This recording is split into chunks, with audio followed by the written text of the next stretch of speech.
Welcome to Headline Hub Updates. Subscribe and press the bell icon for more updates.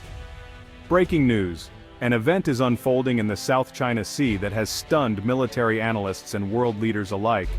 In a region already fraught with tension, a single act has sent shockwaves through the corridors of power from Washington to Beijing. Earlier today, a Chinese fighter jet, without warning or clearance, made an unscheduled and highly dangerous landing on a U.S. Navy aircraft carrier, the USS Valiant, stationed in the contested waters of the South China Sea. The jet, a Shenyang J-16, appeared suddenly on radar, its intentions unclear. As it descended toward the carrier's deck, crew members scrambled into action, alarms blaring as the jet's wheels screeched onto the flight deck. The world watched in disbelief as live feeds captured the J-16, unmistakably marked with the red star of the People's Liberation Army Air Force sitting motionless on the deck of the American warship. Never before had a Chinese military aircraft landed, uninvited, on a U.S. carrier. The implications were staggering. Was this a desperate act, a calculated move, or a catastrophic mistake? Within moments, U.S. Marines rushed to form a tight, tense perimeter around the silent jet. Their rifles were trained on the cockpit, every muscle taut with anticipation. The flight deck, usually a place of orchestrated chaos, fell eerily silent as the crew struggled to process the impossible. Every second felt like an eternity as they waited for the pilot to make a move. Captain Eva Rostova, the commanding officer of the USS Valiant, stood on the bridge, binoculars pressed to her eyes. She felt the weight of the moment settle on her shoulders. Her next decisions could tip the delicate balance of peace and conflict in the Pacific.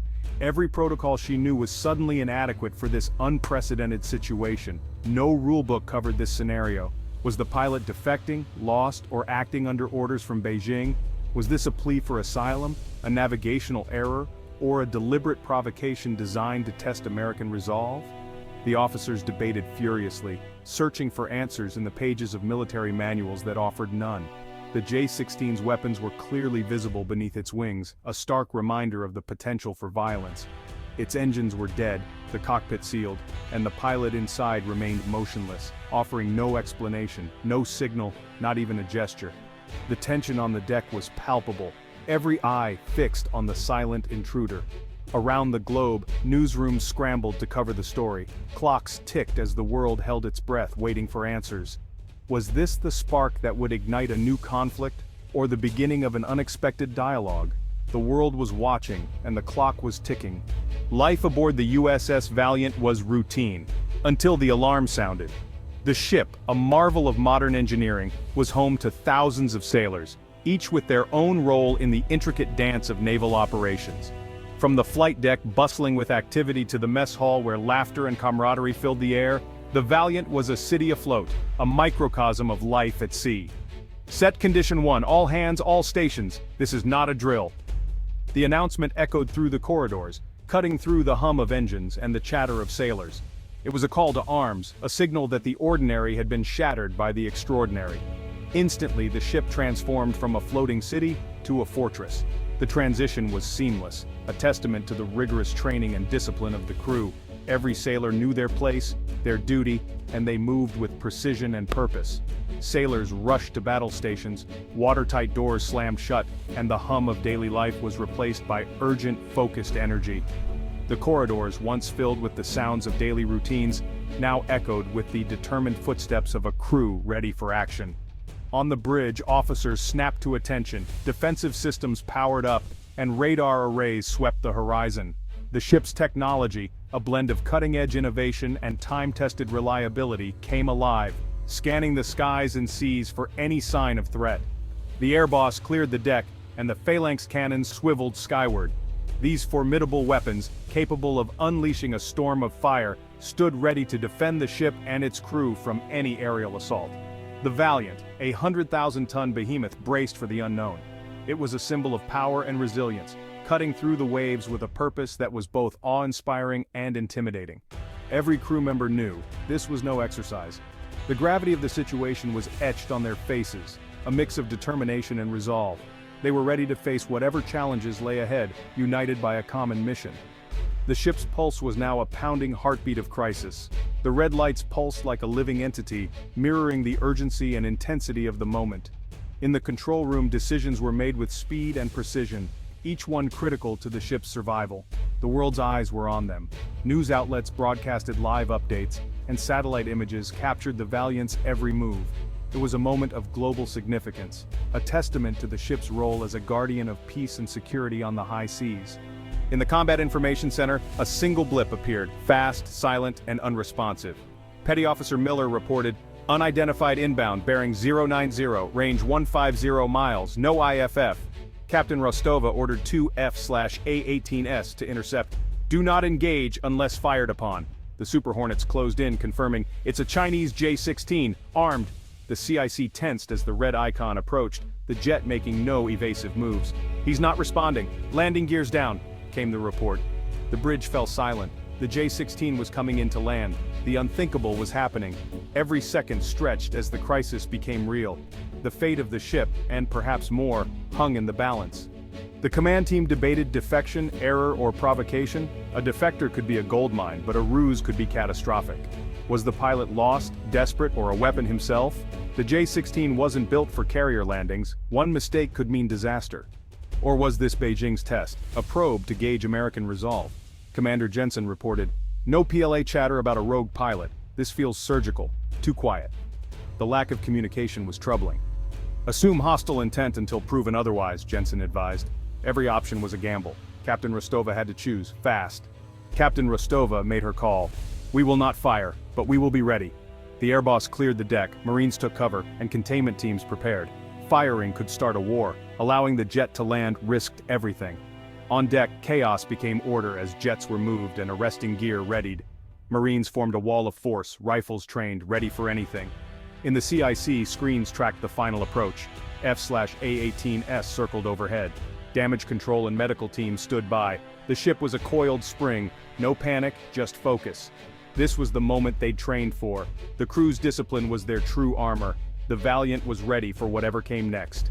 The J-16 descended, its approach steep and fast. The jet slammed onto the deck, metal shrieking, sparks flying. Its undercarriage buckled, the nose bounced, and for a moment disaster loomed. Miraculously, the emergency tailhook caught the third wire, jerking the jet to a halt. Smoke billowed from its tires, the engines died. For 6 agonizing seconds the ship held its breath. Then go, go, go! Marines surged forward, weapons raised, surrounding the jet. The first crisis was over. The jet was down, the ship intact. But the real question remained. Who was the pilot and what did he want? The next phase was about to begin. Marines and specialists approached the J-16, weapons trained. The canopy opened, the pilot surrendered without resistance. Lieutenant Zhang Li, young and resolute, was taken below for questioning. In a secure room, Zhang revealed his purpose. He was a defector, but not for asylum. They are planning a first strike, a surprise attack, on Taiwan.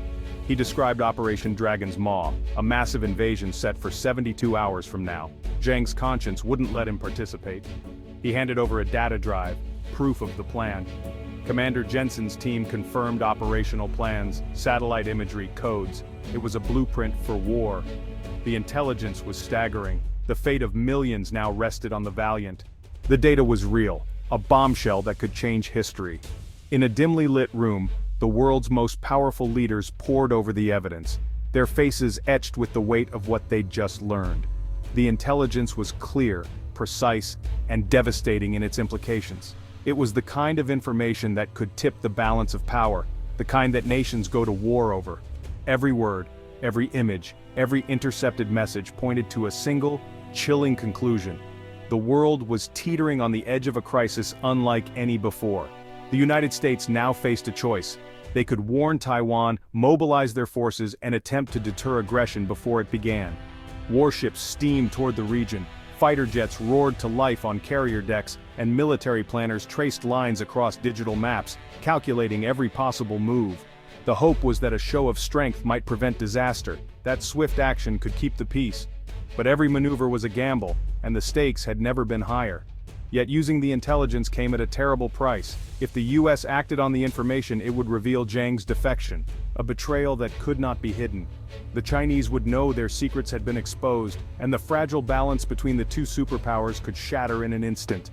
The risk of escalation was real, and the consequences could be catastrophic. In Beijing, the mood was tense and suspicious. Any sudden move by the US could be seen as an act of aggression, a deliberate provocation. The Chinese government, already on high alert, might seize on the incident as a pretext for war. Rhetoric grew sharper and military preparations intensified. The world's attention shifted to the Pacific, where the next move could decide the fate of millions. In Washington, the debate was fierce and unrelenting. Should they act, risking a global conflict that could spiral out of control, or should they hold back, gambling with Taiwan's future and the credibility of American power? Generals, diplomats, and advisors clashed in urgent meetings, each argument more desperate than the last. The pressure was immense and the clock was ticking. "This is a gift," argued one general, his voice steady but intense.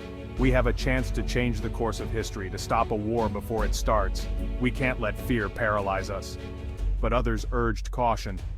"A cornered dragon is dangerous," warned a seasoned diplomat, his words heavy with experience. "If we push too hard, we may unleash something we can't control. We must weigh every consequence, every possible outcome." Every option carried immense risk. Each scenario was fraught with uncertainty, and the margin for error was razor-thin. The fate of nations hung in the balance, and no one could predict what would happen next. Meanwhile, Zhang's fate was uncertain. Returning him meant certain death. He had risked everything for a chance at freedom, but now his life was a bargaining chip in a deadly game of international brinkmanship. Alone and under guard, he could only wait, hoping his sacrifice would not be in vain. The crew of the Valiant waited, every muscle tense, every eye on the horizon. They knew that their actions in the coming hours could ignite a war, or prevent one.